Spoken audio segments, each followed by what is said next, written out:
আজ 1 আগস্ট একদমই বোরিং একটা দিন। সারা দিন মেজাজটা খিটখিটে ছিল, একদমই কিছু ভালো লাগছিল না, তাই বাচ্চাদেরকে নিয়ে একদমই বের হতে চাইছিলাম না। কিন্তু ওরা দুজনই খুব জ্বালাচ্ছিল। হঠাৎ আমার বোন ও বোন জামাই কল করে আমাকে বের হতে বলল। এর মধ্যে নিসার বাবাও কল দিয়ে বলল যে রেডি হতে, কারণ ইতালির আন্দোরার খুব কাছে লাগুলিয়ার একটি জায়গায় বাজি ফোটানোর বিশাল আয়োজন করা হয়েছে। আজ আপনাদেরকে নিয়ে সেটারই সাক্ষী হতে যাচ্ছি। হ্যালো, আসসালামু আলাইকুম। আমি মোহাম্মদ আশুমি চলে আসছি ছোট একটি ভিডিও নিয়ে। কে কোথায় কেমন আছেন আর কোথায় থেকে আমার ভিডিও দেখছেন জানাতে ও কমেন্ট করতে একদমই দেরি করবেন না। তো কথা না বাড়িয়ে চলেন সন্ধ্যাটি উপভোগ করি।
এইটা এবারকার মতো নতুন করছে, গত বছর এটা ছিল না।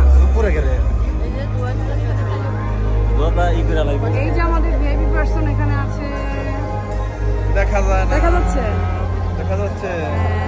সবাইকে দেখা দাও, বাবু বাইরে দেখাও। এই বাবু ভাই, অন্ধকারে কোনো কিছু দেখা যায় না। হ্যাঁ দেখা যাচ্ছে আপনাকে।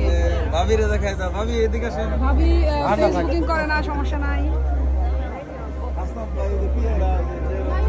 ওই এই যে আমাদের জুই, আমাদের মানহা আছে। হ্যালো পিয়ারা, জেরো, মামা কই, হাসান ভাই কই? এই যে হাসান ভাই আছে।